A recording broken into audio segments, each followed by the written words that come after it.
नमस्कार दोस्तों, मेरा नाम है विमल सिंह बालाजी। स्टडी अड्डा में आप सभी का स्वागत है। बिहार शिक्षक भर्ती प्रैक्टिस सेट मॉडल पेपर करा रहे हैं। इससे पहले हमने जो सेट देखा था, सेट नंबर 22, साइड में बटन में वीडियो मिल जाएगा। आज हम सेट नंबर 23 देखेंगे। बिहार शिक्षक भर्ती 1 से 40 तक के प्रश्न आपके, जिसमें रीजनिंग और मैथ के दे रखे हैं, उसको वीडियो के सबसे लास्ट में कराएंगे। स्टार्ट करते हैं प्रश्न नंबर 41 से और 120 तक हम प्रश्न लेकर के चलेंगे।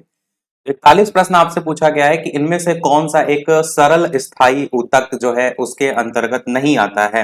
तो इनमें से कौन नहीं आता है? आंसर की बात करते हैं तो बी वाला ऑप्शन जाइलम सही हो जाएगा। वैसे जाइलम का यूज कहाँ होता है तो आपको पता है, जल के संवहन में होता है। जो फ्लोएम होता है वो खनिज पदार्थ से, यही दोनों ज्यादातर पूछे भी जाते हैं। बाकी ये आपका स्थायी ऊतक के अंतर्गत नहीं आता है। फ्लोएम जो होता है वो काम करता है खनिज पदार्थों को तो ले जाने का, पर कहां से? तो आप कहेंगे पौधे के जो हरे भाग होते हैं उनमें निर्मित जो भोज्य पदार्थ होता है उसको दूसरे भागों में वो स्थानांतरित करता है। अगला कह रहे हैं निषेचन के परिणाम स्वरूप किस एक का निर्माण इसमें से होता है। तो युग्मनज का निर्माण जो है आपका होता है। कल ही मैंने बताया भी था सारी स्टेजेस आपको कल वाले सेट में। तो युग्मनज का निर्माण जो है वो होता है। जो नर युग्मनज होता है और जो मादा युग्मनज होता है, इनके आपस में मिलने से युग्मनज जो बनने की क्रिया होती है, इसी को कहते हैं निषेचन। तो वही यहाँ पर प्रश्न में आपसे पूछा गया था। अगला क्वेश्चन आपका है कि एक गोलीय दर्पण के परावर्ती पृष्ठ के मध्य एक बिंदु होता है जिसे हम किस नाम से जानते हैं। तो इसे हम ध्रुव के नाम से जानते हैं। पहला ऑप्शन यहाँ पर जो है वो सही हो जाएगा। दर्पण का जो वक्रता केंद्र होता है और जो ध्रुव होता है उसको मिलाने वाली रेखा दर्पण की प्रधान अक्ष कहलाती है, प्रिंसिपल एक्सिस कहलाती है। अगला क्वेश्चन आपका है कि पुष्प के मध्य में स्थित डैश मादा प्रजनन भाग होता है। तो कौन सा होता है आपका? अंडप। पहला ही ऑप्शन जो आप देख रहे हैं ये जो है वो सही हो जाएगा।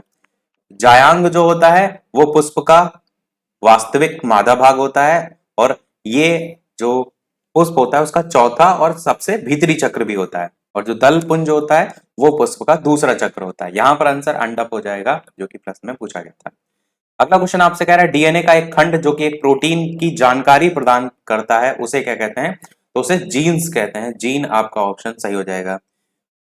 और अगर आपसे पूछा जाए कि कोशिका में केंद्रक की खोज किसने की थी, तो रॉबर्ट ब्राउन ने की थी। लाइसोसोम जो ऑप्शन में दे रखा है, इसको क्या कहते हैं? तो इसको हम आत्महत्या की थैली कहते हैं। ये काफी पूछा भी जाता है, तो इस चीज को जो है वो आप याद रख सकते हैं।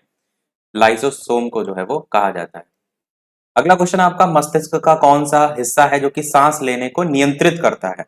तो कौन इनमें से नियंत्रित करता है? आंसर हो जाएगा आपका मज्जा, जिसको हम मेडुला कहते हैं इंग्लिश में। और इसके अलावा मेडुला जो होता है वो आपका अनैच्छिक क्रियाएं जितनी भी होती है ना, उसके केंद्र में के रूप में जानते हैं। जैसे रक्तचाप है, श्वास गति को नियंत्रण करना है, तो मेडुला जो है आपका हृदय स्पंदन है, उसमें भी मेडुला आपका जो है वो आता है। और ऑप्शन यहाँ पर सी वाला हो जाएगा। अगला कह रहा है सबसे नमनीय या तन्यशील धातु जो है इनमें से कौन सी है। तो एयू जो आप देख रहे हैं ये सही हो जाएगा। सोना इसको ही कहते हैं, इसी का संकेत संकेत है आपका एयू करके। इसी को क्या कहते हैं? सोना। और किससे प्राप्त होता है? तो काल्वेराइट और सिल्वेनाइट, ये इसके अयस्कों के नाम है। सबसे आघात वर्ध धातु के रूप में जानी जाती है ये।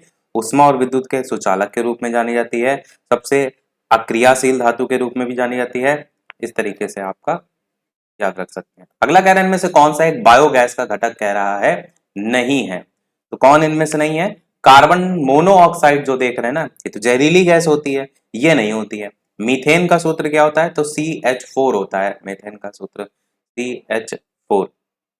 कार्बन मोनोऑक्साइड को किससे दर्शाते हैं? तो CO से दर्शाते हैं, कार्बन मोनोऑक्साइड। और जितने भी जैसे मोटर वाहन वगैरह हैं, धुआं है, इनसे कैंसर होने वाली गैसेस वगैरह निकलती हैं, तो ये भी सब नुकसान पहुंचाती हैं। अगला क्वेश्चन है आपका कि अच्छा, बायोगैस तो आपको पता ही है कि कौन कौन सी गैसेस हैं। मेथेन है, कार्बन डाइऑक्साइड है, जलवाष्प है, हाइड्रोजन है, हाइड्रोजन सल्फाइड है, और ऑक्सीकृत सल्फर यौगिक हैं सभी।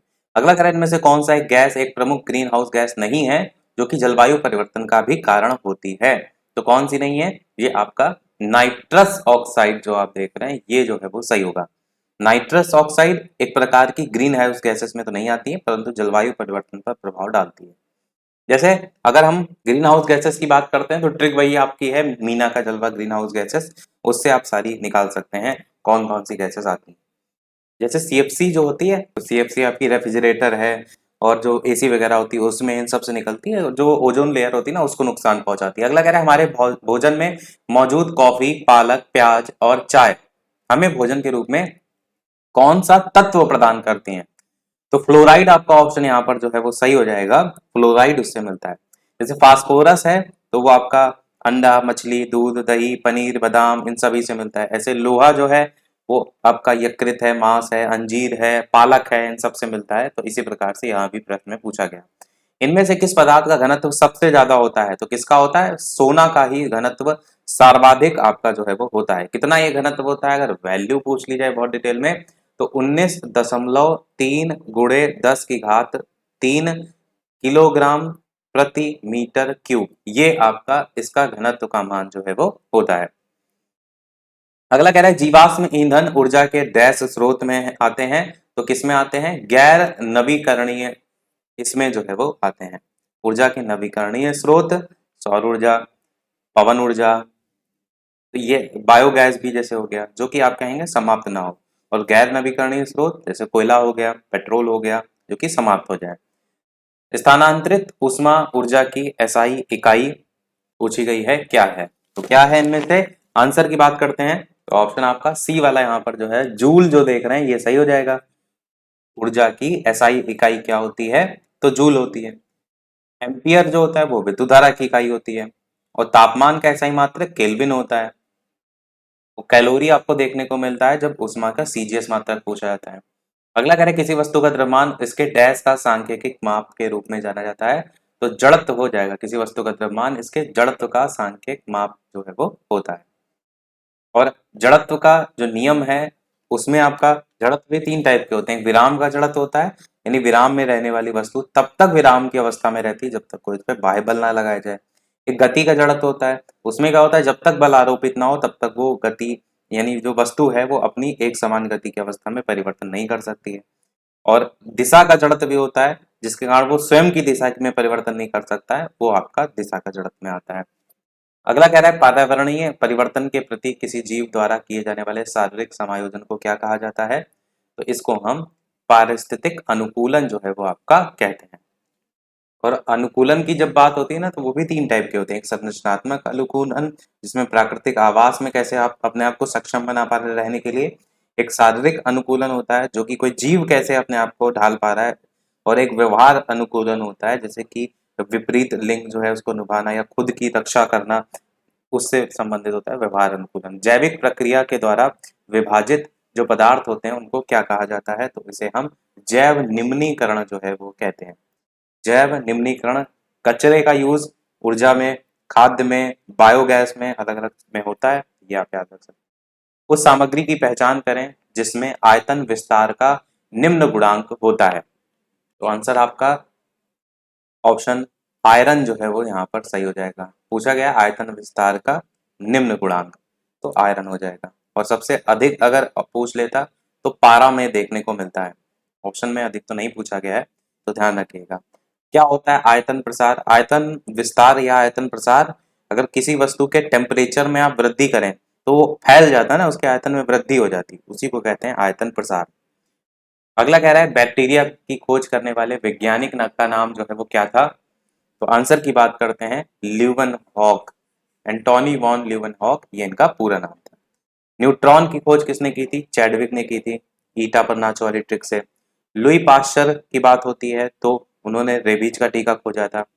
रॉबर्ट कोच तो हम बता ही चुके थे। चेचक का टीका अगर तो एडवर्ड जेनर हो जाएगा। और यही सब है। रक्त परिसंचरण पूछा जाता है तो विलियम हार्वे ने खोज की थी।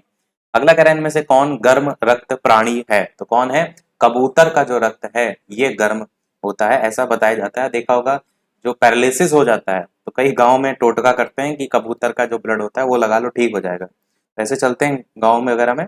बाकी कबूतर गर्म रक्त प्राणी होता है, पक्षी वर्ग में आता है। और पक्षी वर्ग के जितने भी प्राणी होते हैं वो सब नियत तापी जंतु में जो है वो आते हैं। अगला देखते हैं। और जो सरीसृप वर्ग होता है ना वो आपके अनियत तापी में आते हैं। अगला क्वेश्चन है इनमें से किस अभिक्रिया में ऑक्सीजन हवा में मुक्त होती है? तो प्रकाश संश्लेषण आपका ऑप्शन यहाँ पर सही हो जाएगा। प्रकाश संश्लेषण के लिए जो आवश्यक जल है वो पौधों के जड़ों के द्वारा अवशोषित किया जाता है। प्रकाश संश्लेषण की क्रिया कार्बन डाइऑक्साइड का अवशोषण और ऑक्सीजन मुक्त, दो ही चीजें देखने को मिलती है। अगला है ध्वनि सबसे तीव्र गति से इनमें से किस माध्यम से गमन करती है? तो ठोस में सबसे तेज गमन करती है।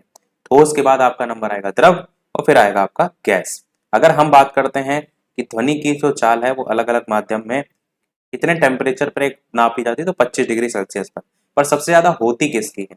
वो आपको देखने को मिलती है एल्यूमिनियम। कितनी होती है? तो ये होती है 6420 मीटर प्रति सेकंड।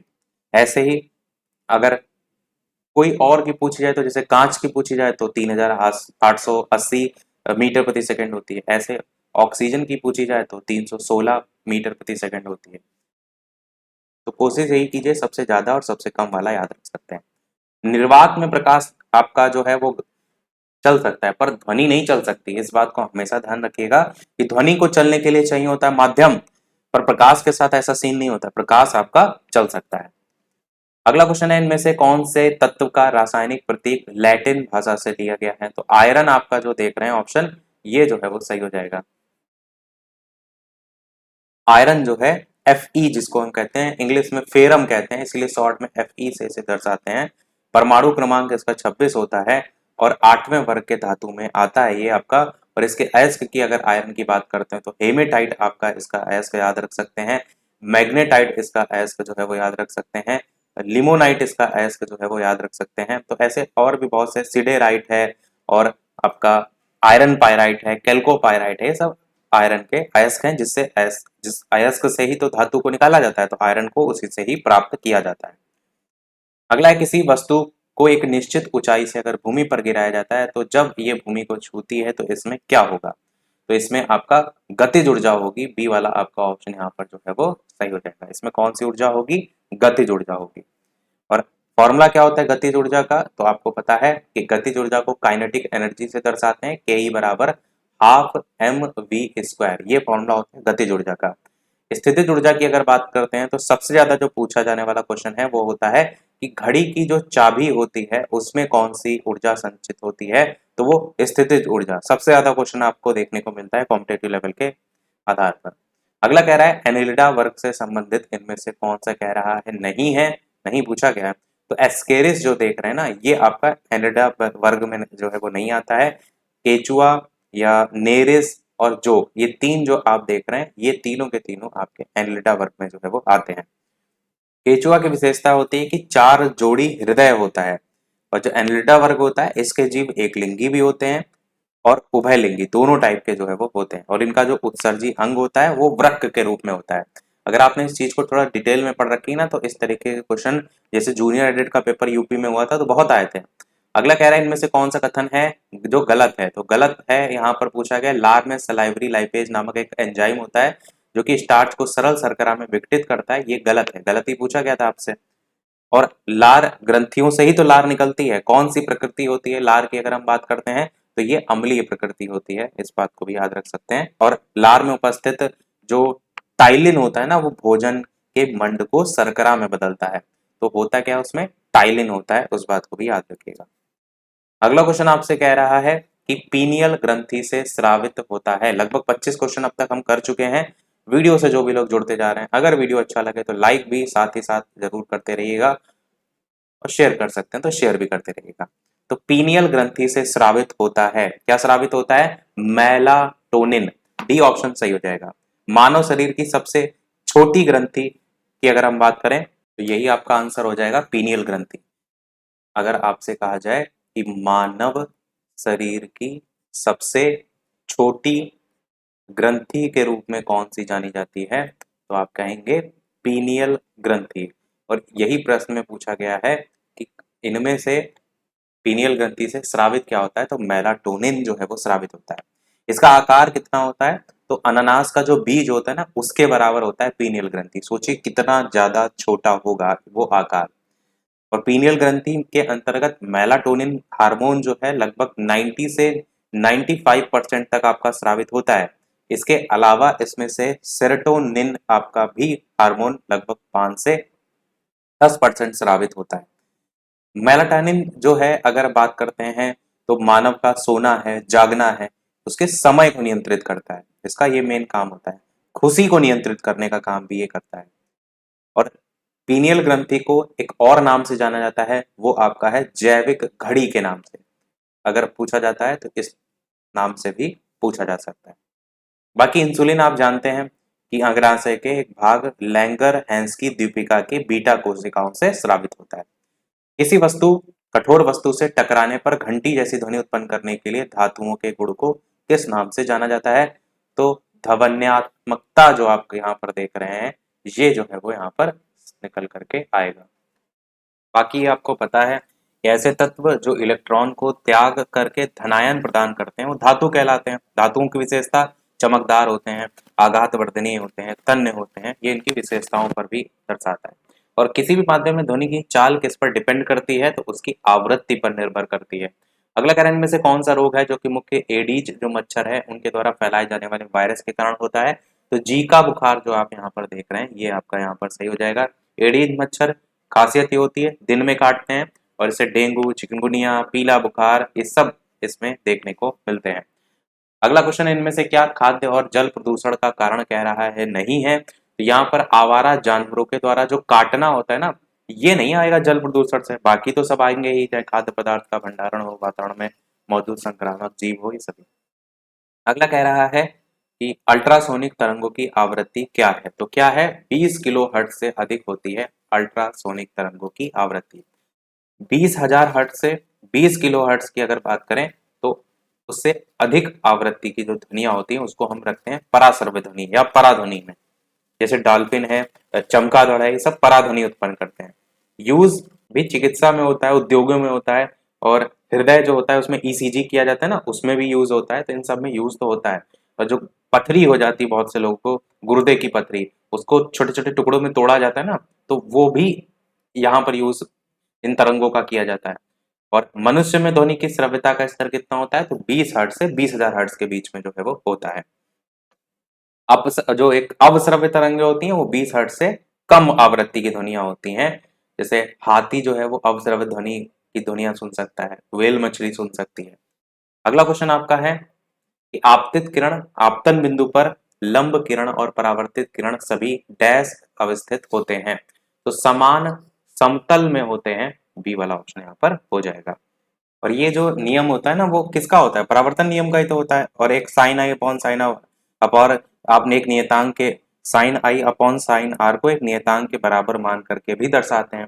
तो वो दोनों नियम बता चुके हैं कई बार। अगला है तरुण भारत संघ एक ऐसी संस्था है जो जल के संरक्षण के लिए कार्य करती है। संस्था के प्रधान इनमें से कौन है? उनका नाम पूछा गया है।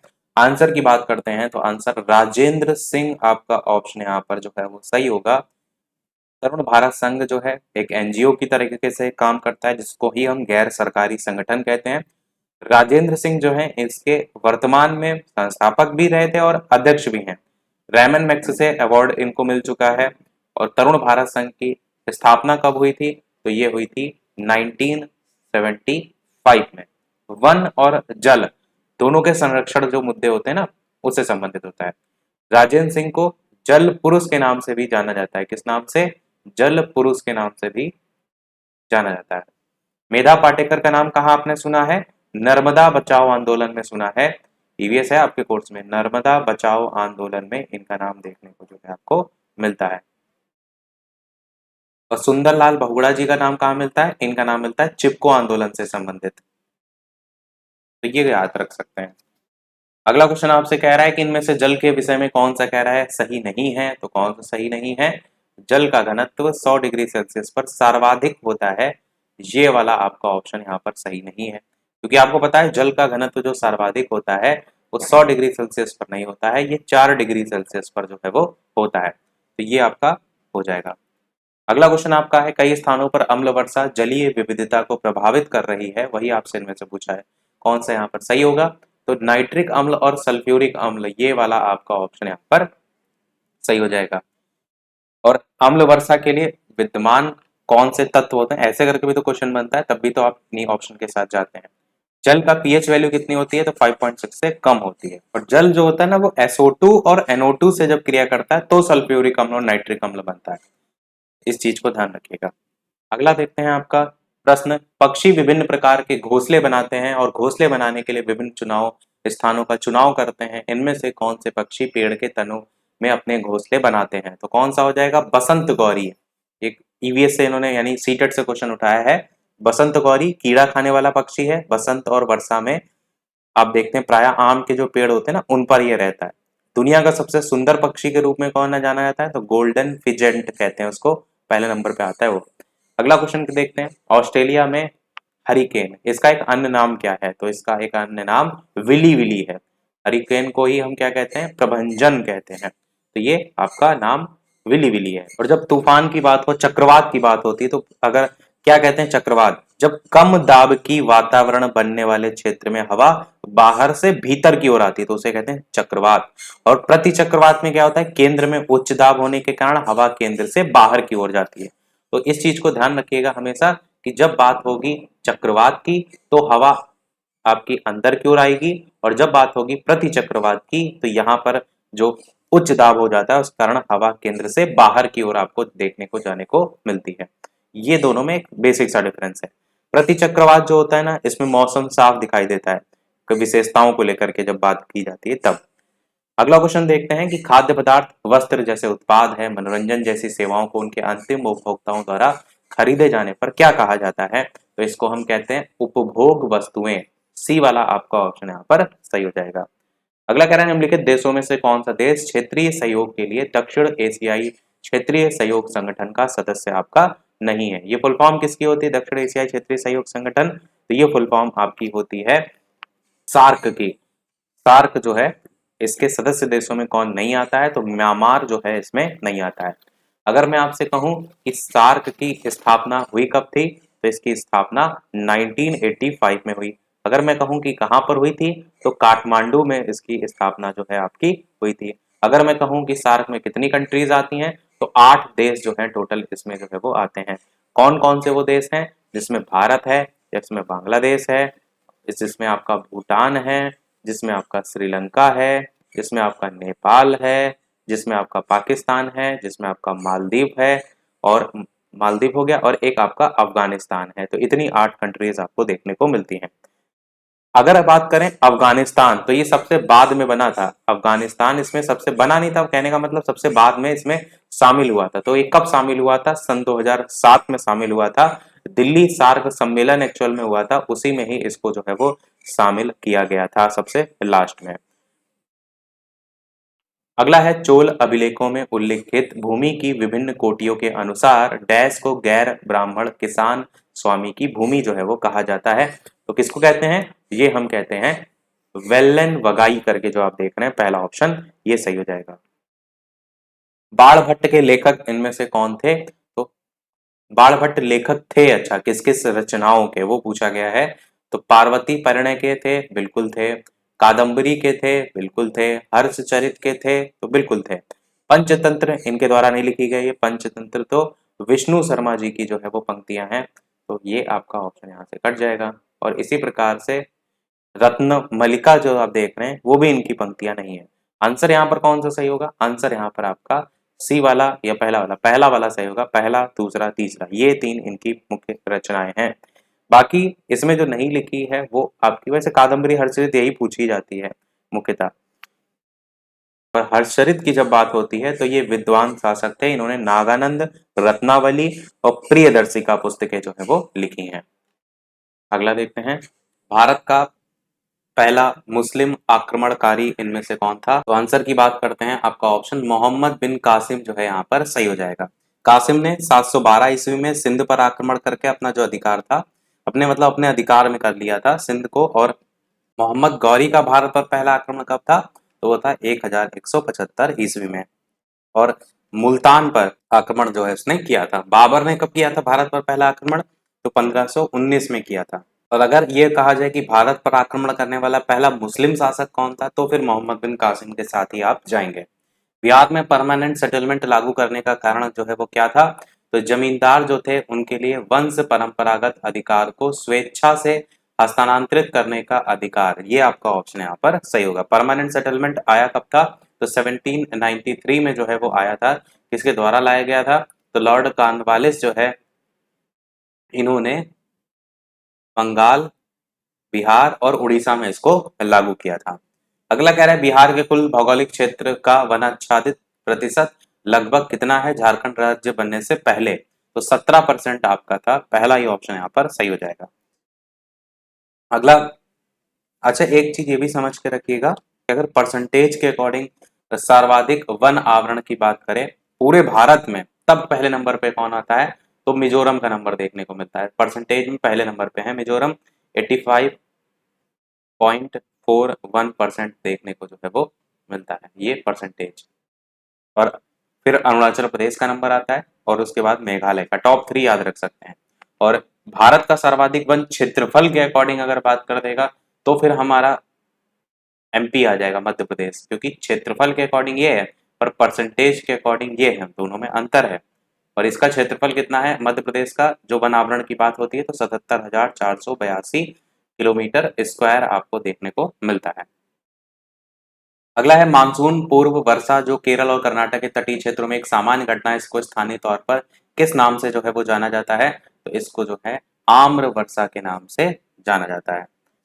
मानसून शब्द कौन सी भाषा का शब्द है? मानसून शब्द आपका अरबी भाषा का शब्द है। मानसून की खोज जो है कब हुई थी? तो 45 एडी में जो है इसकी खोज हुई थी। और दो मुख्य तौर पर प्रवेश करता है भारत में, अगर पहला है अरब सागर से होकर केरल तट से, और दूसरा है बंगाल की खाड़ी से पश्चिम बंगाल होकर के भारत में, दो प्रकार से मानसून प्रवेश करता है। अगला कह रहा है अजमेर इनमें से किस सूफी संत से संबंधित है? तो ख्वाजा मुइनुद्दीन चिश्ती जो आप देख रहे हैं, पहला ऑप्शन सही हो जाएगा। 1190 से 1192 के बीच में आया था ख्वाजा मुइनुद्दीन चिश्ती। और भारत में चिश्ती के संस्थापक के रूप में भी यही जाने जाते हैं।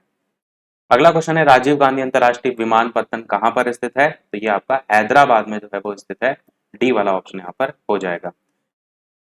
और भारतीय विमानपत्तन प्राधिकरण के अध्यक्ष कौन थे? तो संजीव कुमार थे। स्थापना कब इसकी हुई थी भारतीय पत्तन की? तो आप कहेंगे 1 अप्रैल 1995 को हुई थी भारतीय विमानपत्तन प्राधिकरण की। अगला इनमें से किस भारतीय राज्य का गठन सर्वप्रथम भाषा के आधार पर हुआ था? तो भाषा के आधार पर गठित होने वाला पहला राज्य कौन था? आंध्र प्रदेश था। कब इसका गठन हुआ था? 1953 में इसका गठन जो है वो हुआ था। और अगर हम बात करते हैं किस प्रकार हुआ था, तो मद्रास से तेलुगु जो भाषी क्षेत्र था उसको अलग करते हुए आंध्र प्रदेश का गठन जो है वो किया गया। अगला क्वेश्चन है इनमें से कौन सा देश है स्कैंडिनेविया समूह में शामिल? आपसे कह रहा है नहीं है। तो कौन सा शामिल नहीं है इसमें से? स्पेन इसमें से शामिल जो है आपका नहीं है। नॉर्वे, स्वीडन, आइसलैंड, डेनमार्क और स्कैंडिनेविया, इनके नाम से जो है ये प्रसिद्ध है, जिसका संपूर्ण रूप से नाम जो है वो दिया गया है। अगला है भारत में इनमें से कौन सा शहर है जो कि स्वर्णिम चतुर्भुज मार्ग नेटवर्क में स्थित? कह रहा है नहीं है। तो आपका चंडीगढ़ आपका इसके अंतर्गत नहीं आता है। स्वर्णिम चतुर्भुज की अगर बात करते हैं तो चेन्नई, कोलकाता, मुंबई, दिल्ली, दिल्ली मुंबई चेन्नई कोलकाता, ये चार आपको देखने को मिलते हैं। सड़क की कुल लंबाई कितनी है? तो 5846 किलोमीटर है। और चंडीगढ़ इसमें नहीं आता है। भारतीय स्वतंत्रता के समय भारतीय राष्ट्रीय कांग्रेस के अध्यक्ष इनमें से जो है वो कौन थे? तो कौन थे इनमें से? आंसर की बात करते हैं, जे बी कृपलानी आपका ऑप्शन यहाँ पर सही हो जाएगा। जे बी कृपलानी भारतीय राष्ट्रीय कांग्रेस के अध्यक्ष थे जब स्वतंत्रता का समय था।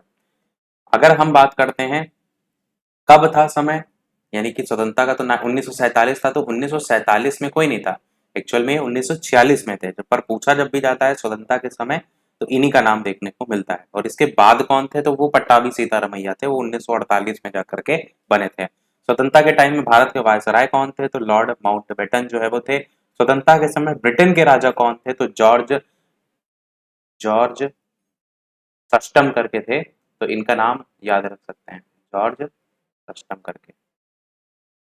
ये जो है वो ब्रिटेन के राजा थे स्वतंत्रता के टाइम में। और महात्मा गांधी जी उस समय कहाँ थे? तो बंगाल में थे। सरोजनी नायडू को नाइटिंगेल ऑफ इंडिया का खिताब इनमें से किसने दिया था? तो ये खिताब जो है वो महात्मा गांधी जी के द्वारा जो है वो दिया गया था, नाइटिंगेल ऑफ इंडिया का खिताब। सरोजनी नायडू पहली भारतीय महिला थी। 1925 ईस्वी का जो कानपुर कांग्रेस अधिवेशन था ना, उसकी अध्यक्षता सरोजनी नायडू ने जो है वो की थी। तो इस बात को भी आपको अवश्य याद रखना है। और पहली भारतीय महिला भी थी जो राज्यपाल बनी। तो कहाँ की राज्यपाल बनी थी सरोजनी नायडू? यूपी की राज्यपाल जो है वो बनी थी, पहली महिला राज्यपाल के रूप में। सरोजिनी नायडू ने ही मोहम्मद अली जिन्ना को हिंदू मुस्लिम एकता का अग्रदूत की संज्ञा भी दी है। भारत में लोकपाल और लोकायुक्त की स्थापना का सुझाव इनमें से किसने दिया था? तो ये सुझाव प्रशासनिक सुधार आयोग जो है इसने दिया था, ये आपका सही हो जाएगा। और अगर हम बात करते हैं प्रशासनिक सुधार आयोग की, तो मोरारजी देसाई की अध्यक्षता में 1966 में गठन जो है वो हुआ था।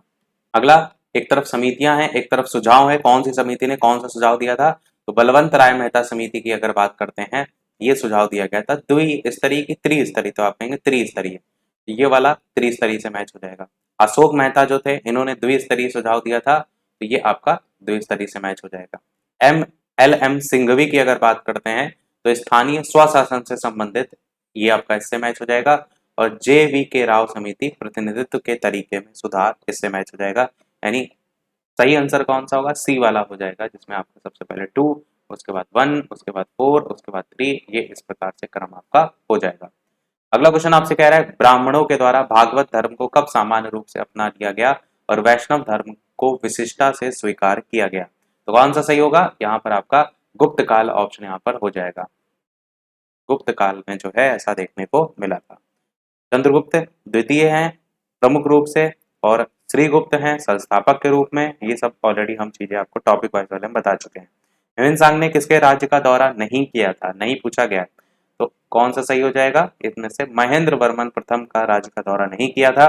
बादामी के जो चालुक्य शासक पुलकेशिन द्वितीय थे और पल्लव वंश के नरसिंह वर्मन प्रथम थे, इनके राज्यों का दौरा किया था, इस बात को ध्यान रखिएगा। और ह्वेनसांग ने 15 वर्षों तक अब लगभग भारत में रहा था, तो नालंदा विश्वविद्यालय में इसने पठन पाठन का काम भी किया था। इनमें से कौन अलीपुर बम कांड में शामिल था? तो कौन शामिल था? श्री अरविंदो घोष, आप यहाँ पर जो देख रहे हैं ये आपके सही हो जाएंगे। जो अलीपुर षड्यंत्र था ना, इसको मणिक टोला बम षड्यंत्र इस नाम से भी जाना जाता है। सरकार के खिलाफ इसमें केस भी चला था। काकोरी कांड की जब बात होती है, हम क्या कहते हैं? एक तो नाम राम प्रसाद बिस्मिल जी का पहले ऑप्शन में जो दिया गया है, और उसके अलावा चंद्रशेखर आजाद जी का दूसरे ऑप्शन में दिया गया है। काकोरी कांड से संबंधित चंद्रशेखर आजाद जी जो थे ना, इन्होंने 1931 में जो अल्फ्रेड पार्क था उसमें आखिरी गोली इनकी पास बची थी, स्वयं को इन्होंने मार ली थी। और भगत सिंह की बात होती है तो सांडर्स हत्याकांड जो था उनमें इनको और इनके साथियों को गिरफ्तार जो है वो किया गया था, बाद में फांसी दी गई थी। भारतीय संविधान का कौन सा अनुच्छेद सभी नागरिकों के लिए समान अधिकार, समान न्याय और मुफ्त कानूनी सहायता को प्रोत्साहित करता है? तो 39A यहाँ पर जो है आपका सही हो जाएगा। अच्छा, एक आपका आता है समान कार्य के लिए समान वेतन, वो किस में है? वो भी बहुत पूछा जाता है, तो वो आपका 39D में है। ये बहुत पूछा जाता है, समान कार्य के लिए समान वेतन। नीति निर्देशक तत्व की जब बात होती है तो भाग 4 में आता है, और भाग 4 में आपका 36 से लेकर 51 तक आपका नीति निर्देशक तत्व का उल्लेख किया गया है, तो ये आपके नीति निर्देशक तत्व में ही आते हैं। अगला क्वेश्चन आपका, भारत में राष्ट्रीय आय की गणना में एक प्रमुख समस्या क्या है? तो प्रमुख समस्या है आपकी असंगठित क्षेत्र, ये आपको देखने को मिलता है। और एनएसओ जो है वो प्रति व्यक्ति आय का गठन करता है, गणना का काम करता है। अगला क्वेश्चन आपका है कि मराठा राज्य का दूसरा प्रवर्तक किसे जो है वो माना जाता है? किसे मानते हैं? बालाजी विश्वनाथ को जो है वो मानते हैं, बी वाला ऑप्शन हो जाएगा। और अगर बात करते हैं तो कब समय इनका, तो 1713 से यानी 1713 से 1720 तक का समय था। अगला क्वेश्चन आपका, पानीपत की दूसरी लड़ाई इनमें से किनके बीच लड़ी गई थी? तो किसके बीच? अकबर और हेमू के बीच जो है वो पानीपत की दूसरी लड़ाई लड़ी गई थी। कब ये युद्ध हुआ था? तो 1556 में जो है वो हुआ था। तारीख क्या थी? 5 नवंबर की ये तारीख थी। अकबर और हेमू के बीच हुआ था, इसमें से अकबर जीत गया था, इस बात को भी पता होना चाहिए। इसी पानीपत का जो तीसरी लड़ाई हुई थी उसको मराठों को हार का सामना करना पड़ा था। हुआ कब था तीसरा युद्ध? तो थर्ड वाली जो वॉर हुई थी वो हुई थी 1761 में। 1761 को मराठा और अफगानों के बीच में जो है आपका तीसरा पानीपत का युद्ध हुआ था। और पहला जो पानीपत का युद्ध था वो तो बाबर के टाइम में हुआ था, इब्राहिम लोधी से। अगला कह रहा है पत्रकार के कर्तव्य का निर्वहन करते हुए जेल जाने वाला पहला भारतीय इनमें से कौन था? लगभग 100 क्वेश्चन हमारे कंप्लीट हो चुके हैं। वीडियो से जो भी लोग जुड़ते जा रहे हैं, अगर वीडियो अच्छा लगे तो लाइक और शेयर भी करते रहिएगा, और टेलीग्राम चैनल से नहीं जुड़े हो तो कल हमने कहा था जैसे ही कि 500 लाइक जिस भी पीडीएफ के होते जा रहे हैं, जिस भी वीडियो के, उसके हम पीडीएफ आपको भेजते जा रहे हैं। तो कल हमने जो पीडीएफ है वो भी भेज दी थी, जो 400 करंट अफेयर कराए थे विद आंसर, वो आप वहां से डाउनलोड कर लीजिएगा। नहीं जुड़े हो तो बालाजी स्टडी अड्डा सर्च करके टेलीग्राम चैनल से जुड़ सकते हैं। आंसर की बात करते हैं तो पत्रकार के कर्तव्य का निर्वहन करते हुए जेल जाने वाले पहले भारतीय थे बाल गंगाधर तिलक।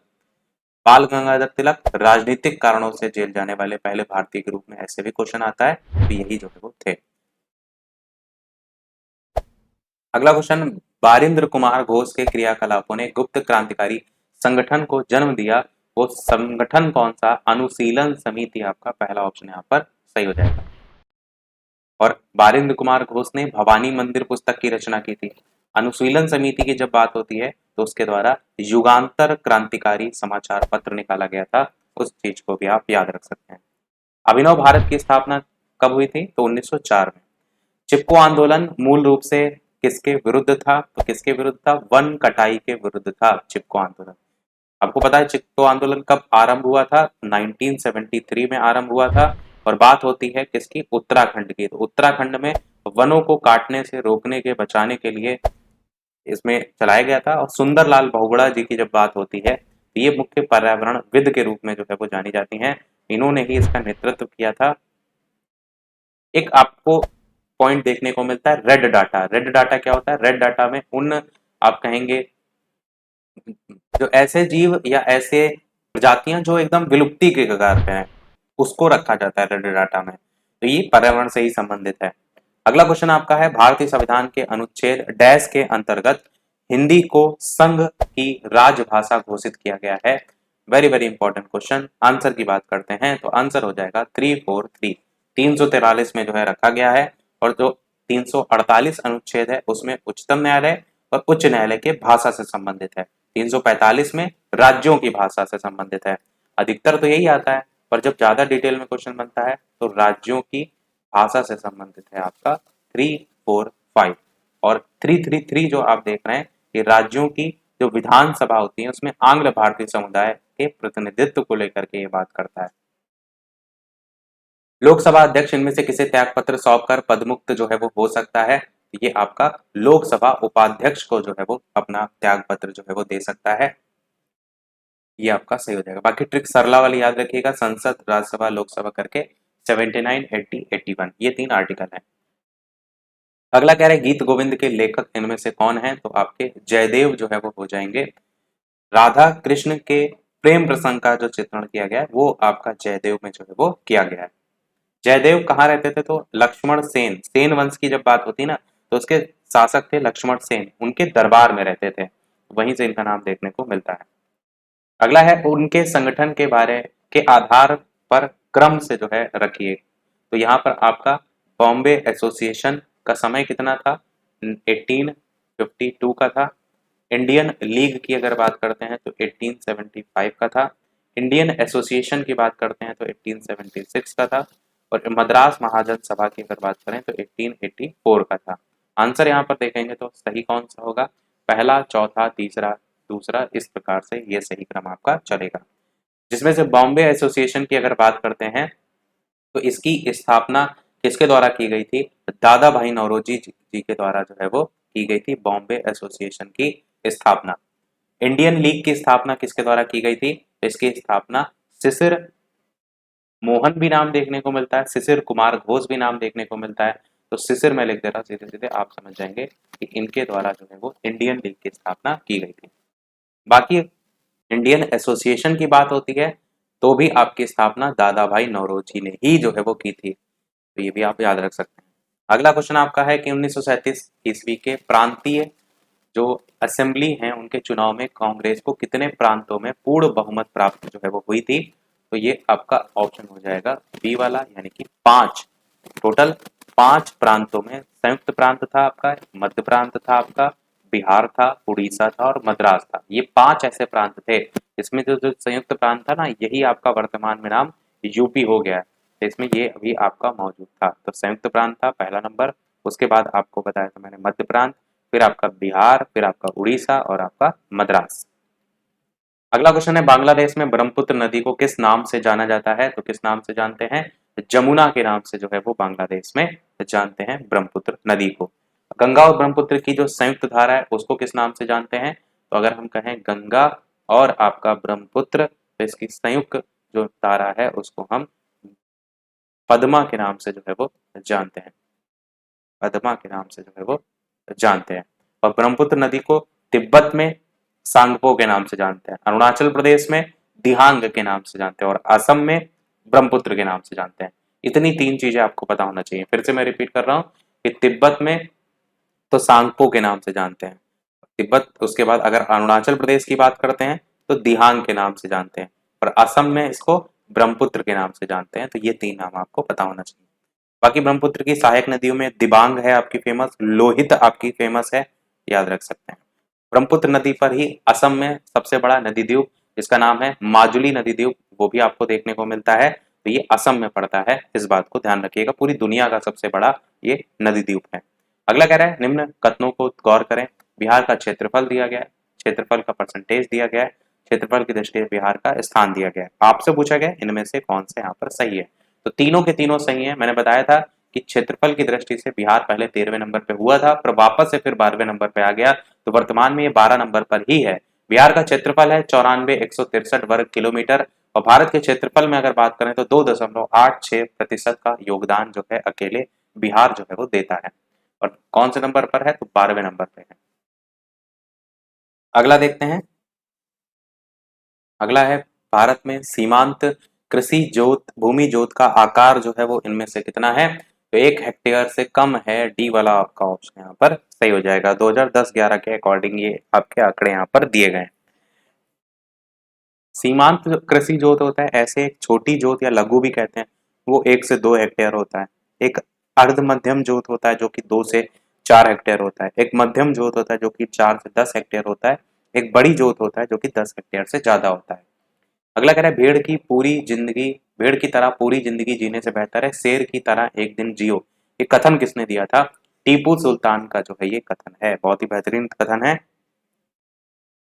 टीपू सुल्तान हैदर अली की जो मृत्यु हो गई थी उसके बाद मैसूर राज्य का शासक बना था, 1782 में बना था।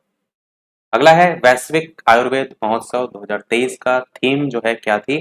तो ये आपकी हेल्थ केयर में उभरती चुनौतियां और एक पुनरुत्थान आयुर्वेद जो है आपका सही हो जाएगा। यही सब कराए थे क्वेश्चन, इसीलिए मैंने कहा था कि पीडीएफ जो है आप टेलीग्राम से डाउनलोड कर लीजिएगा। वहां पर हमने जो है वो भेज दी है। 400 क्वेश्चन है उसमें आपका, तो वहां से आप डाउनलोड कर लीजिएगा। उसमें विद आंसर भी है, मतलब ऐसा नहीं कि आंसर यहाँ से आपको देखना पड़ेगा।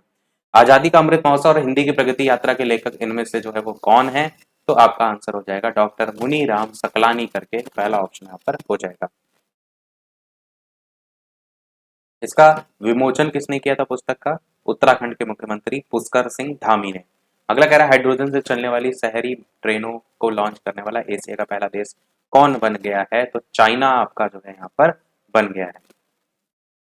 और पहला देश देखिए, हाइड्रोजन से चलने वाली शहरी ट्रेनों को लॉन्च करने वाला एशिया का पहला देश के रूप में चाइना है। पर अगर हम चाइना को हट करके यानी एशिया को हट करके बात करते हैं तो ट्रेनों की शुरुआत करने वाला सितंबर 2022 में जर्मनी था, जो कि हाइड्रोजन से चलने वाली ट्रेनों की शुरुआत करने वाला पहला देश था। यहाँ पर तो एक लिमिट लगा दी गई एशिया की। अगला है आपका, किस सिंगर ने ग्रैमी अवार्ड्स में सबसे अधिक ग्रैमी जीत के रिकॉर्ड को तोड़ करके इतिहास रच दिया है? तो किसने? बयोंसे करके जो आप देख रहे हैं ये जो है वो सही हो जाएगा। सबसे अधिक ग्रैमी जीत के रिकॉर्ड को इन्होंने तोड़कर हासिल किया। बाकी कुल 32 ग्रैमी अवार्ड इनके नाम जो है वो हो गए हैं, 32। फरवरी 2023 में किस छात्र को दूसरी बार विश्व की सबसे प्रतिभाशाली छात्र की सूची में रखा गया? तो आंसर क्या हो जाएगा? आंसर हो जाएगा नताशा पेरियान यागम करके, इनको जो है वो रखा गया है। और भारतीय अमेरिका मूल की जो है ये हैं रहने वाली। और टोटल कितने एज की हैं? तो 13 साल की हैं ये। भारतीय उच्च शिक्षा मीट 2023 कहाँ पर आयोजित जो है वो किया गया? तो ये आयोजित किया गया ढाका बांग्लादेश में। आंसर यहाँ पर आपका डी वाला हो जाएगा। अगला है, पृथ्वी विश्व पृथ्वी दिवस कब मनाया जाता है? तो ये आपका 22 अप्रैल को जो है वो मनाया जाता है। और संयुक्त राज्य अमेरिका में पहली बार इसको मनाया गया था 1970 में। लास्ट क्वेश्चन, उसके बाद मैथ देखेंगे। अप्रैल 2023 में चलाया गया ऑपरेशन कावेरी, ये जो है वेरी वेरी इंपॉर्टेंट है। क्या है? तो सूडान में फंसे हुए जो नागरिक थे उनको वापस लाने के लिए भारत जो था उसका बचाव अभियान था ये ऑपरेशन कावेरी। चलिए अब लौटते हैं हमारे प्रश्न नंबर 1 पर। तो सबसे पहला प्रश्न आपका यहाँ पर है कि एक्स स्क्वायर माइनस 6 के एक्स प्लस 5 बराबर 0 है, उसका एक मूल आपको भी दे रखा है 5, तो के का मान क्या होगा? इसमें आपको क्या करना है, यहाँ पर जो वैल्यू दे रखी है इस समीकरण में, आप एक्स की वैल्यू जब दे रखी है, एक कह रहा है ना एक मूल 5 है, तो हम इसको अगर सीधे सीधे कह दें कि ये एक्स की वैल्यू के तौर पर है, एक्स की वैल्यू 5 के तौर पर है, तो यहाँ पर वैल्यू रख सकते हैं। 5 का स्क्वायर कितना हो जाएगा? 25 हो जाएगा, माइनस 6 और यहाँ पर मल्टीप्लाइड में 30, तो आ जाएगा, मल्टीप्लाइड में 5 होगा ना, तो 6 पंचे 30 और आ जाएगा के प्लस 5 बराबर में 0।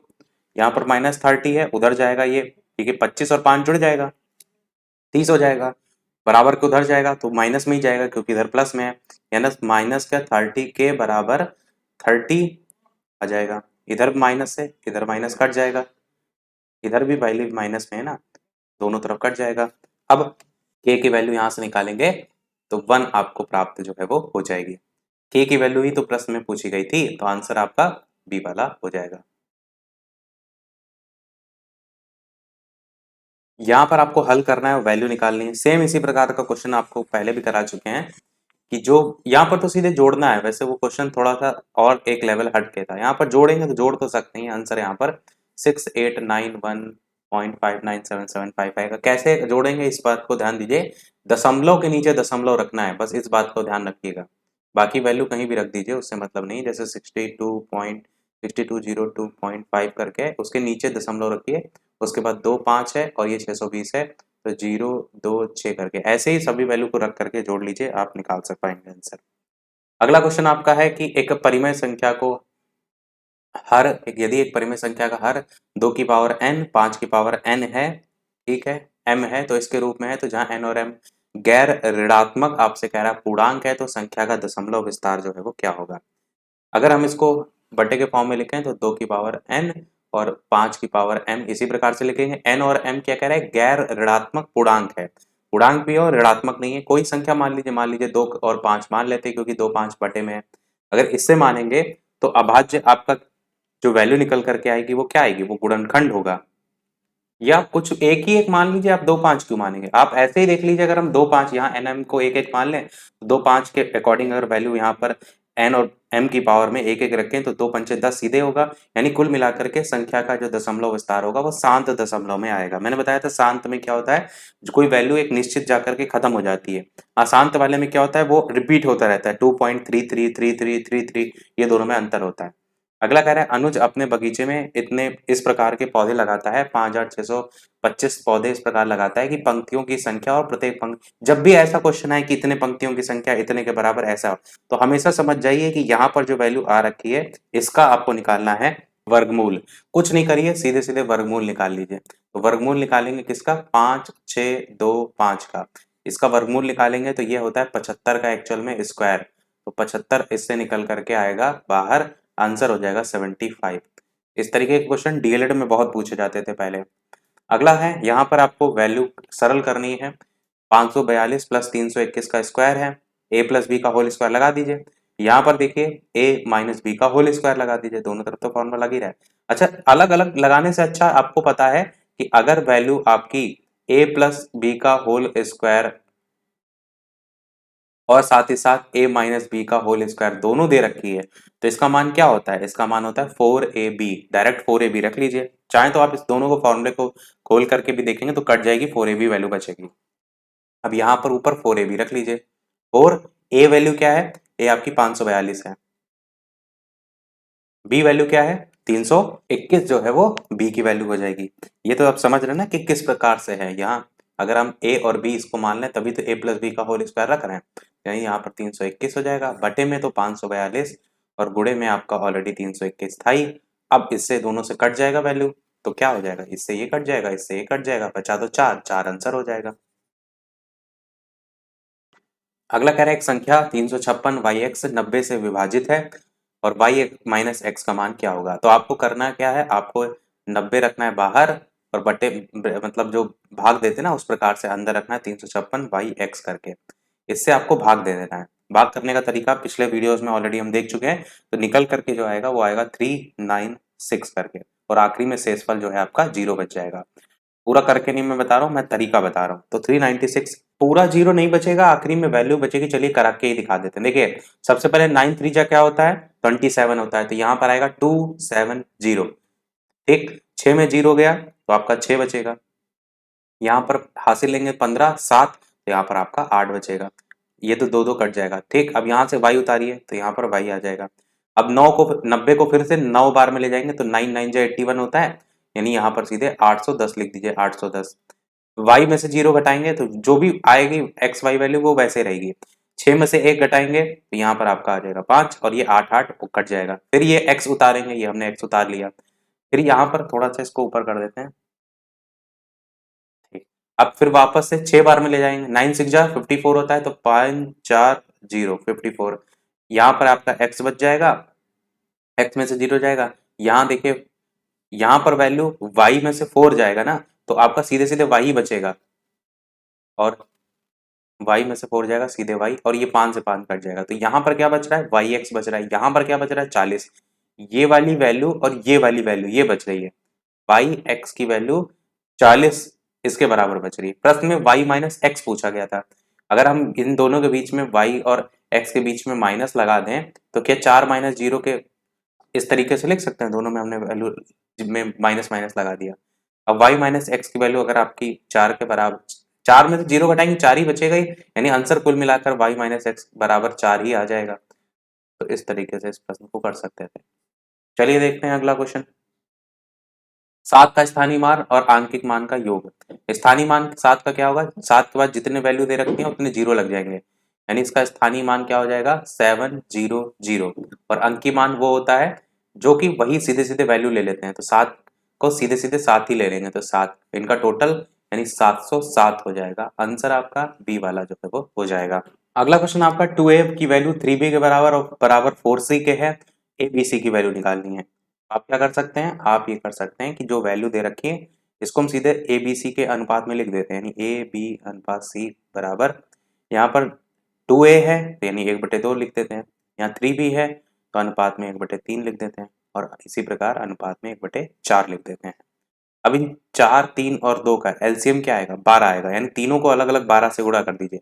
1/2 को 12 से गुणा कीजिए, अनुपात 1/3 को 12 से गुणा कीजिए, अनुपात 1/4 को 12 से गुणा कीजिए। अब 12 से काटेंगे 2 छंग 12, यानी ये वैल्यू आ जाएगी 6, ये वाली वैल्यू आ जाएगी 4, और ये वाली वैल्यू आ जाएगी 3। 6 4 3 आएगा, जो कि आपका बी वाले ऑप्शन में दे रखा है।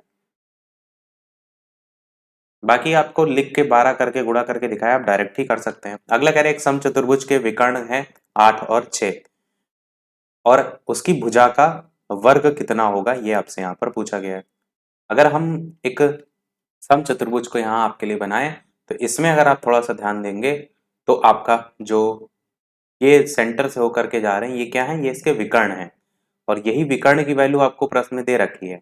एक दे रखी है 8 और एक दे रखी है 6। अगर हम इसको नाम भी दे दें, ए हो गया, ये सी हो गया, ये डी हो गया, ये बी हो गया, बीच में ओ हो गया, तो आपको ए सी की वैल्यू दे रखी है 8, ये हमने लिख दिया है सीधे ए सी, और दूसरा बी डी की वैल्यू दे रखी है 6, ये बी डी लिख दिया।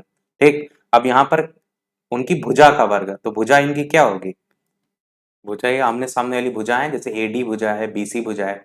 तो अगर ये पूरी पता है आपको, जो एसी की वैल्यू है अगर आपको पूरी पता है 8 है, तो इतनी कितनी हो जाएगी, इतनी 4 हो जाएगी। इसी प्रकार ये पूरी 6 पता है तो इतनी कितनी हो जाएगी, 3 हो जाएगी। ये 4 पता है, ये 3 पता है, क्या ये नहीं निकाल सकते हैं, वही पाइथागोरस प्रमेय से निकाल सकते हैं। तो कितनी निकल करके आएगी, 4 3 5, ये 5 आ जाएगी। ट्रिपलेट होता है ना 3 4 5 का। बाकी हम निकाल भी सकते हैं, कर्ण का स्क्वायर, आधार का स्क्वायर, उसी फॉर्मूले से। ये आपकी 5 आ गई। प्रश्न में पूछा क्या गया था, इसका स्क्वायर है ना, उसकी भुजा का वर्ग कितना होगा, तो 5 का स्क्वायर क्या होगा, 25 होगा। आंसर यहाँ पर 25 जो है आपका आ जाएगा। चलिए देखते हैं अगला क्वेश्चन। और ये भी आपको पता है कि जो समचतुर्भुज होता है इसके जो विकर्ण होते हैं वो लंब समद्विभाजक होते हैं। तो अगर हम यहाँ पर बी ओ सी कोण की बात करें, ये वाला, अगर मैं आपका ये वाले कोण की बात करूंगा तो ये कौन कितना है, ये 90 डिग्री है। मैं इस बात को क्यों कह रहा हूं, क्योंकि जो 90 डिग्री होता है इसके सामने वाले जो भुजा होती है वही आपकी होती है कर्ण। तो उससे ही क्लियर हो रहा है कि यहाँ पर पाइथागोरस प्रमेय आप लगा सकते हैं, 90 डिग्री होना जरूरी है। अगला देखते हैं। अगला क्वेश्चन आपका, एक किले में 500 सैनिक जो है उनके लिए 24 दिन का भोजन था। 300 सैनिक और आ जाने पर ये भोजन कितने दिन चलेगा? सेम बेस्ड क्वेश्चन ऑलरेडी करा चुके हैं। इसी क्वेश्चन को आप रेशियो के आधार पर भी कर सकते हैं कि अगर यहाँ पर कह रहा है कि 500 सैनिकों के लिए 24 दिन का भोजन था, 300 सैनिक और आ जाते तो टोटल कितने हो जाते हैं? आपके 800 हो जाते हैं। और 800 टोटल हो गए थे कितने? 500 सैनिकों के लिए। तो 500 सैनिकों से जो रेशियो होगा, ये समानुपात 24 दिन का जो भोजन है वो आपका एक्स रेशियो से आप निकाल लीजिए। सबसे अच्छा तरीका ये है, यानी कि विलोमानुपात का संबंध यहां पर हो जाता है। अब आपको पता है अंदर अंदर गुणा बाहर बाहर गुणा, 500 गुणे 24 बराबर होगा 800 गुणे एक्स के। तो एक्स की वैल्यू क्या निकल करके आएगी? 500 और गुणे में आपका 24 और बटे में आपका 800। इस तरीके से आ जाएगा। डबल जीरो से डबल जीरो काट दीजिए, 8 3 जा 24 काट दीजिए, 5 3 15 दिन आपका आंसर यहाँ से आ जाएगा। वैसे भी कर सकते हैं जो इससे पहले भी क्वेश्चन कराए हैं, बाकी इस ट्रिक से भी आप इसे कर सकते हैं। अगला क्वेश्चन देखते हैं आपका। 11 नंबर प्रश्न आपका है कि ए तथा बी किलोमीटर किसी दूरी को क्रमशः 20 किलोमीटर और 30 किलोमीटर प्रति घंटा की चाल से तय करते हैं। यदि ए को बी से 45 मिनट ज्यादा समय लग रहा है तो वो दूरी क्या होगी? तो इनका फॉर्मूला तरीके से भी आप कर सकते हैं। जो चालों का गुणनफल है वो 20 गुणे 30 बटे चालों का अंतर यानी कि 30 माइनस 20 और मल्टीप्लाइड में आपका रहता है समय। अब यहाँ पर 45 मिनट समय लगा है तो यानी 45। ये इसकी शॉर्ट ट्रिक के जरिए भी आप कर सकते हैं। चालों का गुणनफल, चालों का अंतर और गुणे समय। अब यहाँ पर आप सॉल्व करेंगे सीधे आंसर आ जाएगा। देखिए बटे में आपका 10 आ जाएगा, 20 इसको अच्छा 45 मिनट में वैल्यू दे रखी है और सब वैल्यू किलोमीटर में दे रखी है, यानी 60 से डिवाइड करके इसको भी आपको चेंज करना पड़ेगा। तो 20 गुणे 30 बटे में आपका 10 और गुणे में आपका 45 और बटे में आपका 60। अब डबल जीरो से डबल जीरो काट सकते हैं, ये हो जाएगा 3 दूनी 6 और 45 से गुणा क्यों करेंगे? 3 दूनी 6 को 6 से काट दीजिए, बचेगा तो 45 ही। तो आंसर आपका 45 जो है वो हो जाएगा। पहला ऑप्शन जो देख रहे हैं ये जो है वो यहाँ पर आ जाएगा। तो ये शॉर्ट ट्रिक होती है कि जो भी चालों का गुणनफल है वो बटे चालों का अंतर गुणे समय। अगला कह रहा है किसी फैक्ट्री में, इसके ऑप्शन नीचे दिए गए हैं। अगला कह रहा है कि किसी फैक्ट्री में कुछ मजदूर काम करते हैं और कह रहा है जिसकी निश्चित मजदूरी है, ठीक है, यदि मजदूरों की संख्या 20% बढ़ जाती है तब मजदूरी जो है वो 25% घटा दी जाती है। मजदूरों की संख्या अगर 20% बढ़ रही है तो मजदूरी कह रहा है 25% घटा दी जाती है। फैक्ट्री मालिक जो है पूछ रहा है उसको पहले से कितने परसेंट अधिक या कम वेतन का भुगतान करना पड़ेगा। जितना क्वेश्चन घुमाया गया उतना ही आसान है। जब भी कभी 2% दिए गए हो, एक एवरग्रीन फॉर्मूला होता है x प्लस वाई अपॉन 100। इसको लगा दीजिए, हर जगह अप्लाई हो जाता है। अगर कोई वैल्यू बढ़ रही होती है तो उसको प्लस में रखते हैं, अगर कोई वैल्यू घट रही होती है उसको माइनस में रखते हैं। बस इस बात का आपको हमेशा ध्यान रखना है। बढ़ रहा है तो 20 जो है वो प्लस में रखेंगे, ठीक। यहाँ पर देखिए 25% घट रहा है यानी y की जगह माइनस में 25 रखेंगे। मल्टीप्लाइड में आपका 20 और मल्टीप्लाइड में आपका y वैल्यू -25 है ना, तो मल्टीप्लाइड में आपको ध्यान रखना है माइनस का 25 और बटे में आपका जो है वो 100, ठीक। अब इसको सॉल्व कर लीजिए। या तो आप इस माइनस को सीधे सीधे बाहर ले आइए ना, बीच में लगाने से क्या मतलब है, यहां से हटा करके यहां पर सीधे सीधे माइनस की वैल्यू लगा दीजिए। 20 में 25 घटाएंगे तो आएगा ये माइनस का 5 और यहाँ पर आपका प्लस माइनस का हमने ऑलरेडी माइनस लगा दिया है, ये मल्टीप्लाइड नहीं होगा, यहाँ हमने मल्टीप्लाइड अच्छा लगा दिया था। तो माइनस का यहाँ पर क्या बचेगा? 25 में से 20, 25 वाली वैल्यू प्लस में है, यहाँ पर आपका बचेगा। अब देखिए 25 गुणे 20 करेंगे, 25 दूना होता है 50 और यहाँ से आएगा 500। डबल जीरो से डबल जीरो कट जाएगा तो केवल बचेगा 5 और माइनस वैल्यू तो ऑलरेडी थी, यानी -5 जोड़ करके 10 हो जाएगा, यानी आंसर क्या हो जाएगा? 10%। अगर 10% माइनस में आ रहा है मतलब इसका क्या है? कमी से है। अगर ये प्लस में आ रहा होता तो ये आपका वृद्धि से होता। यहाँ पर माइनस में आ रहा है तो देखिए ऑप्शन में कमी वाला होगा ऑप्शन कोई, तो आंसर बी वाला कमी वाला है, ये आपका ऑप्शन यहाँ पर सही हो जाएगा। अगला कह रहा है एक दुकानदार 1 रुपए के 6 गुब्बारे जो है वो खरीदता है और 1 रुपए में कितने गुब्बारे बेचे ताकि उसको 20% का लाभ जो है वो हो। वैसे तो ऑप्शन से भी कर सकते हैं, सीधे 5 आंसर नजर आ रहा है अगर परसेंटेज के हिसाब से देखेंगे। बाकी 6 गुब्बारों का जो क्रय मूल्य है वो आपको प्रश्न में कितना दे रखा है। 6 गुब्बारों का जो क्रय मूल्य है वो आपको प्रश्न में दे रखा है 1 रुपए, कह रहा है ना 1 रुपए के खरीदता है, ठीक है। अगर 6 गुब्बारों का ही अगर हम आपसे कहें विक्रय मूल्य क्या होगा, तब आप क्या करेंगे। तो इस 1 रुपए का 120% पर कह रहा है ना कितने रुपए, ताकि उसे 20% लाभ हो, यानी 1 रुपए का 20% आप निकाल लेंगे। 120% सीधे से दे गई है, तो 120/100 और गुणे 1, इसी प्रकार से होगा। इसको सॉल्व करेंगे, 0 से 0 कट जाएगा, 12/10 मतलब 6/5 यहाँ से निकल करके आएगा 6/5 रुपए। अब ये जो 6/5 रुपए है, इसका मतलब क्या है कि 6/5 रुपए में जो गुब्बारे वो बेचता है वो कितने बेच रहा है, तो वो 6 गुब्बारे बेच रहा है। शॉर्ट में लिख दिया है गा करके, तो कितने बेच रहा है, आपका 6 गुब्बारे बेच रहा है। अगर हम 1 रुपए में बेचे गए गुब्बारों की संख्या बात करें, तो इसी 6 का गुणा कर दीजिए 5/6 से, इस 6 से 6 कट जाएगा, सीधे 5 आंसर आ जाएगा। तो ये आपका आंसर 5 पहले ही मैंने कहा था निकल के आ रहा था। बाकी आप परसेंटेज के अकॉर्डिंग भी कर सकते हैं। अगर आप 6 को पूरा पूरा यानी कि 120% के हिसाब से 20-20 में बांट देंगे, तो वहां पर भी 5 की वैल्यू सीधे सीधे पता चल जाएगी 6 की 100% के बराबर। वैसे भी कर सकते हैं। अगला कह रहा है किसी राशि पर 8% चक्रवृद्धि ब्याज की दर से पहले वर्ष का ब्याज 48 रुपए है, दूसरे वर्ष का ब्याज जो है वो क्या होगा। दूसरे वर्ष का ब्याज क्या होगा, तो 48 तो पहला है ही है, यानी 48 में और अगला 48 रुपए का 1 वर्ष का ब्याज और निकाल लीजिए PRT/100 से, यानी 48 तो पहले साल का रहेगा ही रहेगा, 48 तो आपका रहेगा ही रहेगा, और अगले में आपका 48 गुणे 8 गुणे समय 1 साल और बटे में 100, PRT/100 निकाल दीजिए। इससे 48 में जोड़ दीजिए, 48 प्लस सीधा आंसर बता देते ना 51.84 करके आएगा, बी वाला ऑप्शन। दो संख्याओं का एलसीएम 252, एचसीएफ 12, संख्याओं का अंतर आपको दे रखा है 48, तो उन संख्याओं का योगफल क्या होगा। इसमें पहली संख्या गुणे दूसरी संख्या का फॉर्मूला क्या होता है, एलसीएम इंटू एचसीएफ होता है ना।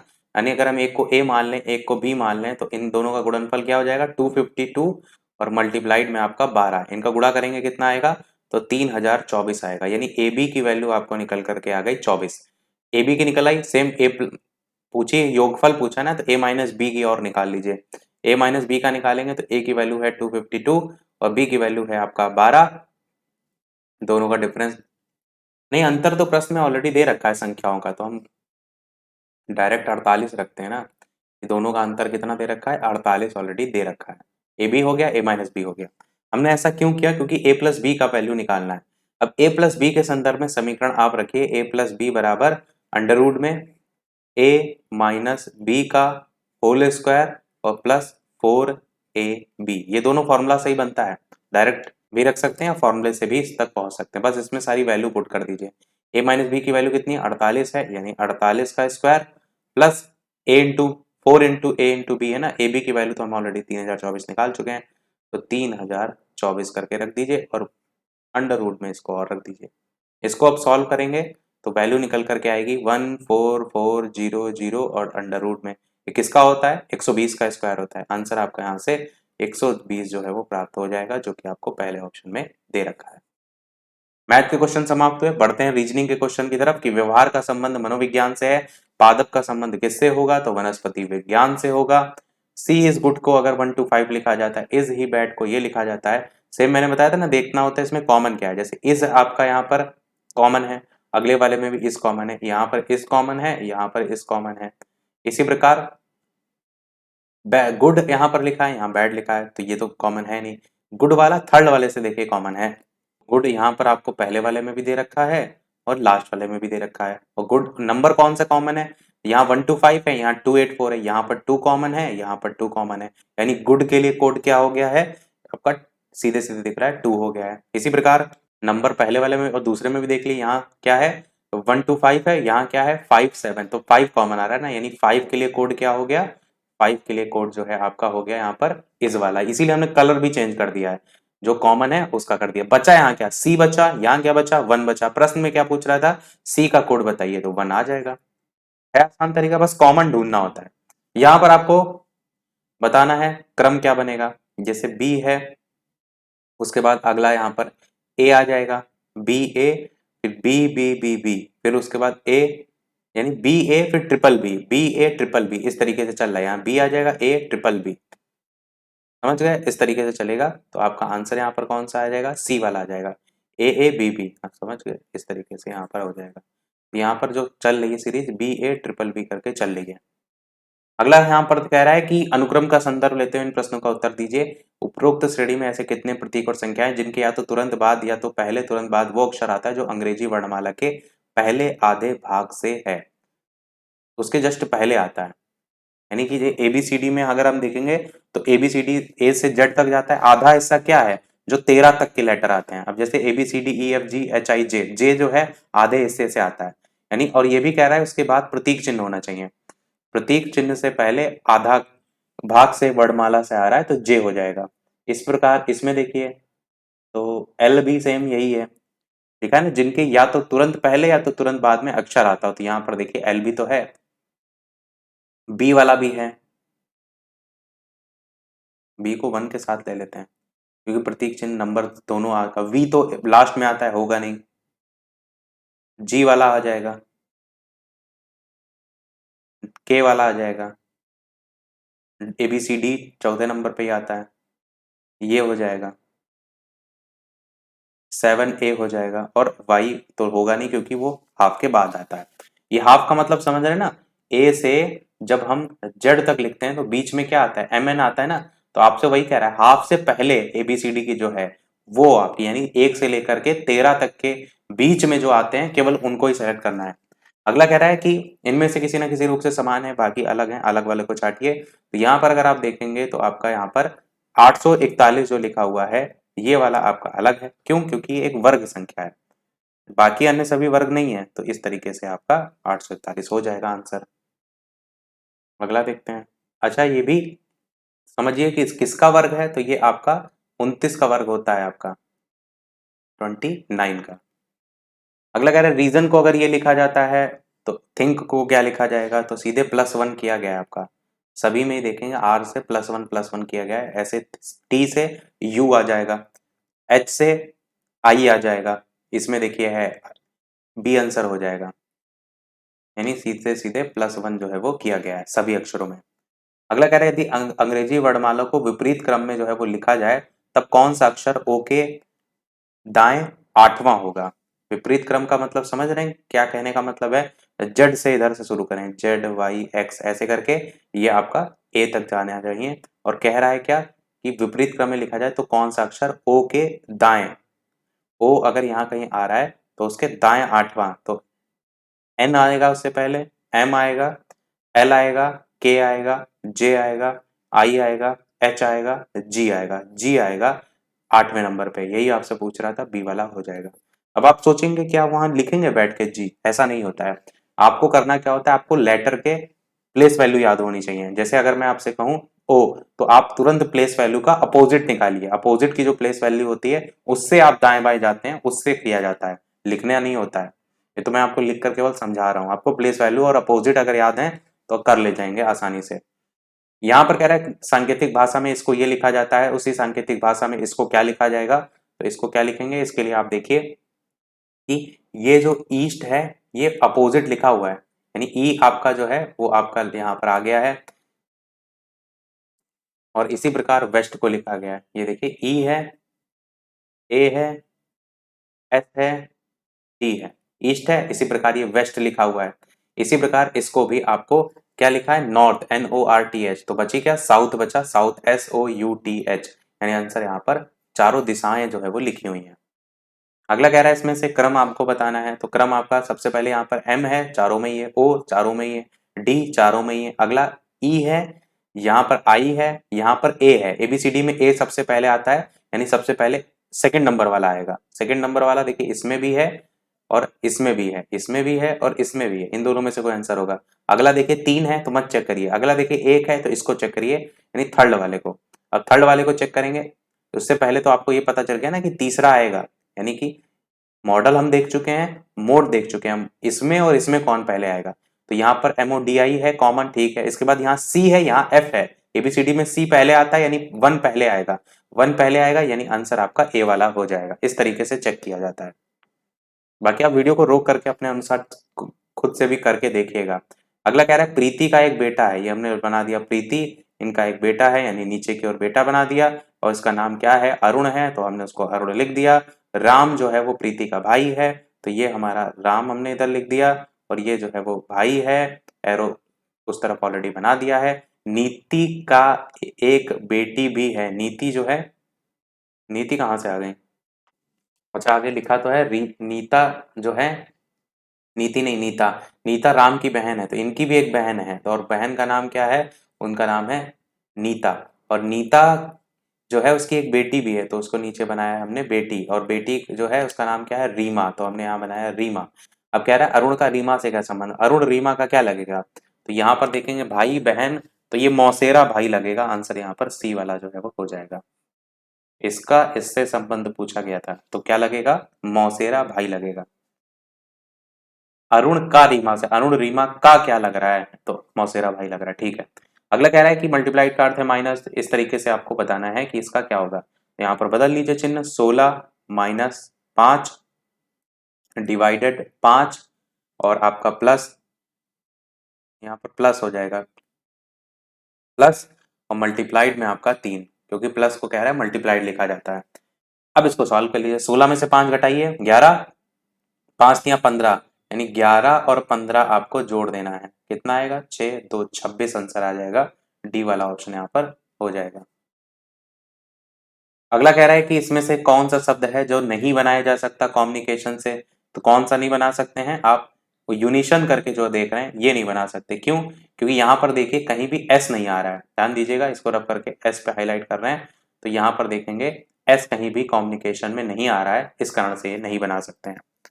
लुप्त संख्या आपको बतानी है, 5 से देखिए 3 है और 9 है, क्या इन तीनों को गुणा करके आ सकता है, 5 5 9 जा 45, 45 को 3 से गुणा करेंगे 345 तक तो नहीं पहुंचेगा। अगर हम 5 और 9 को गुणा करें और उसमें 3 जोड़ दें, उसके बाद 100 से गुणा कर दें तो बन जाएगा काम, 5 गुणे 9 और उसमें बीच वाली संख्या को 3 जोड़ दें और बाद में 100 से जो है वो गुणा कर दें, तब जाकर के 345 आपका आंसर यहाँ से आएगा। सेम चीज इसमें भी करनी है, 7 वाले में, 7 जो है इसको 11 से गुणा करें, 5 उसमें जोड़ें और उसके अलावा 100 से गुणा भी करें, तो आपका यहाँ पर 577 जो है वो आ जाएगा, जो कि आपको ऑप्शन यहाँ पर बी वाले में दे रखा है। अगला कह रहा है पासे की 3 स्थितियां गई, पासे में अंक 4 के विपरीत सतह पर कौन सा अंक होगा, 4 यहाँ भी है, 4 यहाँ भी है, 4 यहाँ भी है, तीनों में 4 कॉमन आ रहा है, तो ऐसी कंडीशन में हम क्या कहेंगे कि पासे के अगर बगल में जो ये नंबर आ रहे हैं ये तो उसके विपरीत में आ ही नहीं सकते हैं, समझ रहे हैं। अगर हम देखें एक, तो 4 के बगल में एक आ रहा है, तो ये अपोजिट में थोड़ा नहीं आ जाएगा, जब बगल में दिख रहा है आपको, 2 देखिए यही बगल में आ रहा है यानी अपोजिट में नहीं आ पाएगा, इसी प्रकार 3 भी देखिए बगल में दिख रहा है, बचा एक 5वां ऑप्शन, सीधे आप ऐसे कर सकते हैं, ये इसके अपोजिट में आएगा। अपोजिट का मतलब समझते हैं ना, पासे की एक साइड के सामने वाली साइड। अगर मैं पासा यहाँ पर बना के दिखाऊं आपको, तो कुछ इस प्रकार से आपका बनता है, तो अगर ये ऊपर वाली साइड है तो नीचे वाली साइड इसकी बात यहाँ पर की जाती है। पैटर्न में लुप्त संख्या को ज्ञात कीजिए, क्या यहाँ पर लुप्त संख्या हो सकती है, अगर यहाँ पर देखेंगे तो ये 5 का स्क्वायर करिए 25 हो जाएगा, 2 का स्क्वायर करिए 4, 4 का स्क्वायर 16 और 3 का स्क्वायर 9, तो जोड़ेंगे तो वैल्यू बढ़ जाएगी, पर अगर 9 यानी सभी स्क्वायर जोड़ेंगे तो वैल्यू आएगी 54, अगर ब्रैकेट अंदर लिखा हुआ है 27, यानी इसके लिए आपको क्या करना पड़ेगा, 3 से डिवाइड भी करना पड़ेगा। मैं यहाँ पर बता देता हूँ लिख के, तो सबसे पहले लेकर के चलते हैं 5 का स्क्वायर प्लस 2 का स्क्वायर प्लस 4 का स्क्वायर प्लस 3 का स्क्वायर, और इन सभी को जोड़ने के बाद 3 से आप डिवाइड भी करेंगे, ये काम आपको करना है। 3 से डिवाइड जो किया गया है ना, ध्यान इस बात को भी देना है, 3 में वैसे वैल्यू बहुत छोटी हो जाएगी, 2 से ही डिवाइड करना होगा।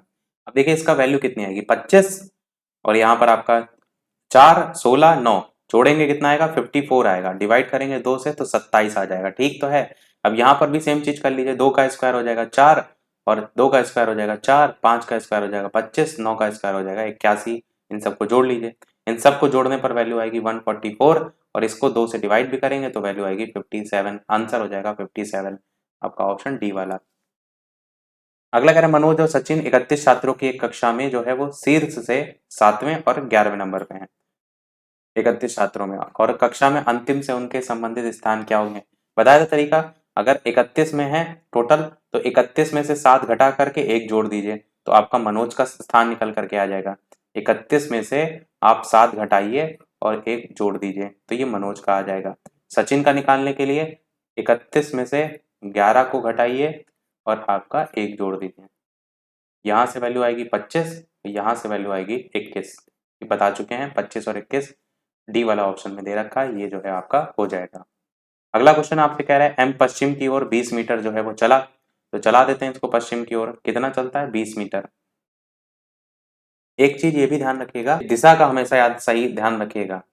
तो कितना चलता है 25 मीटर, तो 25 मीटर इसको चला देते हैं। ये मान लीजिए 25 मीटर जो है वो चला और किस दिशा में चला है पश्चिम की ओर। बाएं मुड़ता है, बाएं मतलब नीचे की ओर हो जाएगा, नीचे मुड़ता है और कितना चलता है 20 मीटर चलता है। फिर कह रहा है दाएं मुड़ता है, अब दायां नीचे जब देख रहा है तो दायां उधर हो जाएगा और कितना चल रहा है 20 मीटर चल रहा है तो 20 मीटर इधर हो जाएगा। फिर से दायां मुड़ता है, अब दायां ऊपर की ओर हो जाएगा और कितना चल रहा है 20 मीटर चल रहा है तो 20 मीटर इसी के बराबर आ गया।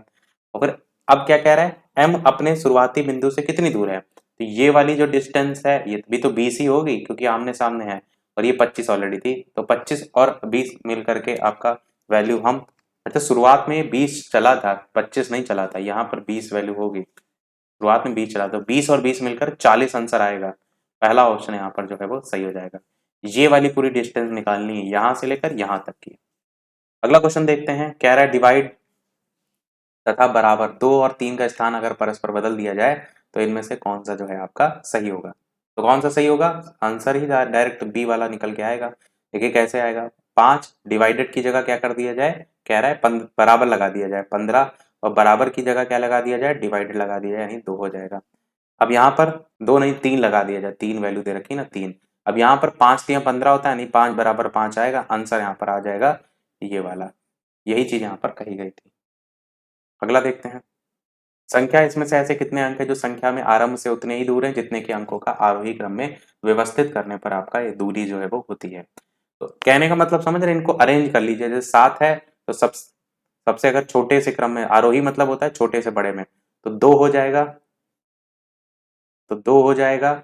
उसके बाद उससे बड़ी संख्या कौन सी है, तो 3 है। उससे बड़ी संख्या 4 है। उससे बड़ी संख्या 5 है। उससे बड़ी संख्या 6 है, फिर 7 है और 8 है, क्रम ही से दे रखा है।